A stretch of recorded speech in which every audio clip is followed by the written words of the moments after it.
Comment peut-on faire pour prendre soin de notre santé et surtout pour passer à l'action? Moi, c'est un sujet qui me fascine comme physiothérapeute, kinésithérapeute en France. J'ai à accompagner mes patients pour les soutenir dans cette étape, dans ces étapes de la réadaptation, de la guérison. Et c'est vraiment quelque chose qui me fascine. Il nous est tous arrivé, peut-être que c'est votre cas, vous pourrez peut-être me proposer des exemples de situations que vous avez vécues où vous souhaitez poser un geste pour prendre soin de votre santé. Vous voulez le faire, mais vous ne passez pas à l'action. On va parler aussi de prévention. Vous le savez, c'est un sujet qui me passionne. J'en parle dans plusieurs de mes livres, mais particulièrement ces 3 livres-là. Donc, il y a plusieurs choses que je vais vous présenter aujourd'hui qui sont tirées de mes livres. Je précise aussi, vous le savez, que je ne suis pas psychologue. Je ne vais pas évaluer mes patients sous un aspect psychologique.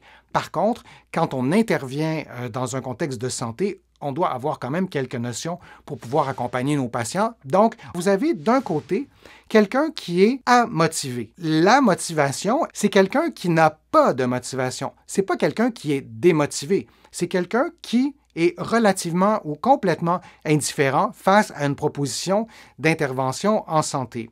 Et à l'autre bout du spectre, on a quelqu'un qui est très motivé, qui est autodéterminé. Les personnes qui sont autodéterminées, qui sont très motivées, évidemment, elles n'ont pas besoin d'aide, donc on est à l'autre bout du spectre. Et entre les deux, on a la motivation et on a la motivation intrinsèque. C'est la motivation qui provient de vous-même, qui est ancrée vraiment dans vos valeurs, justement dans vos croyances. Cette motivation intrinsèque, elle est dynamisée par ce qu'on aime faire, ce qui nous plaît, ce qui correspond à notre style de vie. Ça, c'est la motivation intrinsèque. Si vous aimez courir, et moi, je vous empêche de courir, vous allez être triste.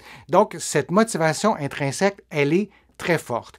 La motivation intrinsèque, satisfaction personnelle, le plaisir, l'intérêt sont les principaux moteurs qui permettent d'exercer une activité physique ou un comportement de santé. Alors ça, c'est la motivation intrinsèque. Et il y a des personnes qui n'ont pas cette motivation intrinsèque pour, par exemple, modifier leur alimentation. Il y a aussi la motivation extrinsèque. Et là, il y a 4 catégories de motivation extrinsèque. Et là, j'ai mis un symbole de la justice. Disons, c'est un objectif instrumental ou un élément externe qui est le principal moteur qui permet d'exercer une activité physique. Et cette motivation extrinsèque, c'est souvent notre bouée de sauvetage pour se motiver, pour augmenter notre motivation à passer à l'action. Il y a 4 types de motivation extrinsèque. La régulation externe, c'est une obligation, une prescription, une contrainte, même une récompense. Ce premier type de motivation extrinsèque n'a pas à être négative nécessairement. C'est peut-être mon médecin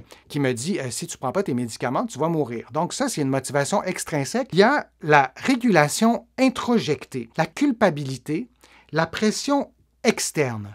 Par exemple, je ne suis pas motivé pour faire un programme d'exercice d'échauffement avant de faire de la course à pied, de la natation ou une activité physique. Et c'est complètement démontré que de faire une période d'échauffement avant de faire une activité physique, ça prévient les blessures. Et je ne suis pas motivé à faire ça. La culpabilité pourrait être le fait que je suis entouré de personnes qui font une période d'échauffement. Et si je ne la fais pas, peut-être que je vais me sentir un peu coupable de ne pas la faire. Il y aura une pression externe. Alors là encore, on pourrait avoir vraiment beaucoup d'exemples qui nous permettent de mieux comprendre cette motivation extrinsèque qui est la régulation introjectée.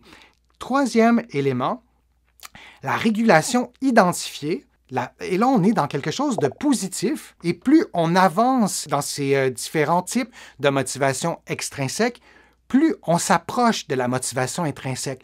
Et ça, c'est absolument captivant de voir qu'en orchestrant ou en dirigeant le type de motivation pour une proposition thérapeutique très précise, on peut déplacer le curseur de la régulation externe, par exemple, au 4e point, la régulation intégrée.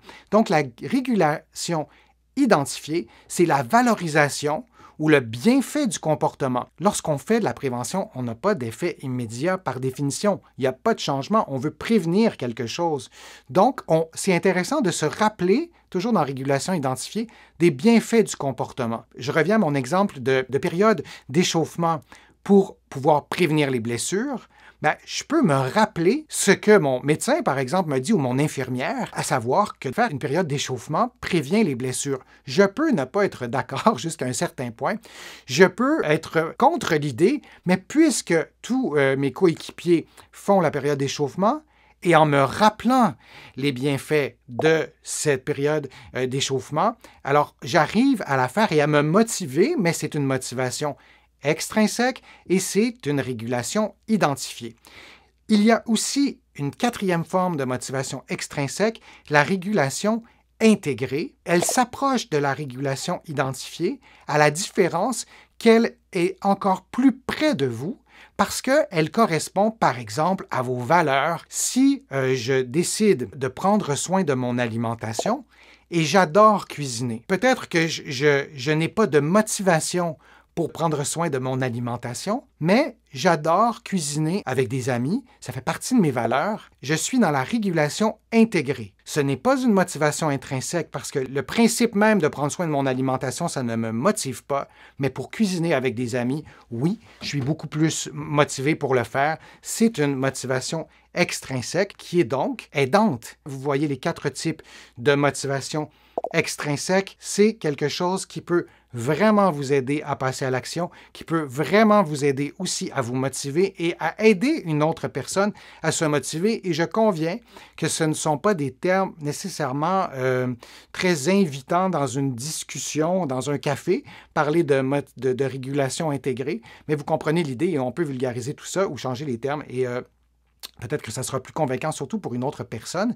La motivation, c'est la satisfaction personnelle, le plaisir, l'intérêt, les objectifs instrumentaux, tout ce qu'on vient de voir qui n'a aucun effet. C'est en aucun cas, ça devient un moteur qui permet d'exercer une activité physique ou d'adopter un comportement de santé. Maintenant, on passe à la perception physique de soi. Donc, elle constitue l'ensemble des idées et des croyances qu'on a sur soi-même. Donc, la perception de soi influence ou détermine nos comportements liés à la santé. On est donc dans la subjectivité, c'est l'évaluation faite par la personne, comment elle se représente. Comment vous vous perceviez, vous, à l'école, par exemple? Comment vous vous percevez quand vous apprenez quelque chose?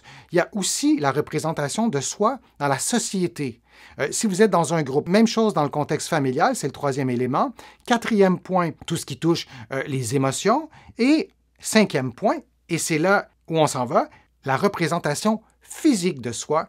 Et vous allez voir, elle est directement liée à la motivation. Et lorsqu'on souhaite se motiver ou lorsqu'on souhaite motiver une autre personne, c'est vraiment intéressant d'essayer de tenir en compte ce point-là. Alors, on parle de la perception physique de soi. Elle est influencée par notre capacité cardio-respiratoire, notre condition physique, disons, aussi notre apparence, toujours d'un point de vue subjectif, comment on se perçoit quand on se voit dans le miroir. Et le 4e point, notre force musculaire. Est-ce qu'on se perçoit comme fort ou non? Alors, cette perception physique de soi, elle est absolument indispensable. Alors, je vous remonte ça en gros plan. Se rappeler de cet aspect-là, lorsqu'on souhaite se motiver, c'est absolument indispensable.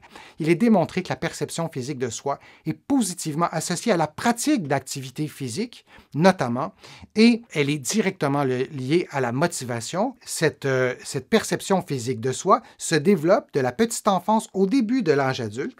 Ensuite, on a une période de stabilité en général entre 40 et 50 ans et cette perception-là physique de soi a tendance à diminuer, notamment après 70 ans. Alors, ce qu'on peut retenir, c'est que pour ce qui est de la motivation, on peut être motivé à faire quelque chose quand on a 20 ans, 30 ans et entre autres, en raison de la perception physique de soi, elle peut influencer notre niveau de motivation. Ce tableau-là, qui est aussi très théorique, vous voyez la complexité de cette motivation sur le fait qu'on passe à l'action et vous voyez, j'ai mis un petit cœur en jaune, la motivation intrinsèque, c'est l'élément qui influence le plus le passage à l'action.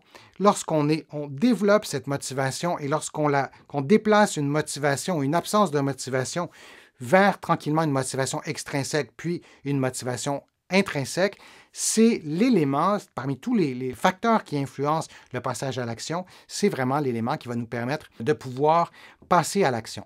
J'espère que le direct vous a été utile. Je vous le dis souvent, vous pouvez cliquer j'aime sur YouTube, partager, commenter.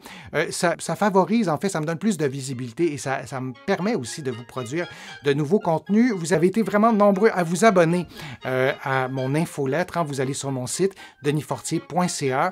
Vous pouvez vous abonner, évidemment, c'est gratuit et vous allez avoir les informations une fois par semaine de mes interventions dans les médias, tout ça. Et vous allez avoir les liens de mes chroniques et aussi les prochains directs. Alors, je vous souhaite une bonne semaine puis au plaisir de vous retrouver.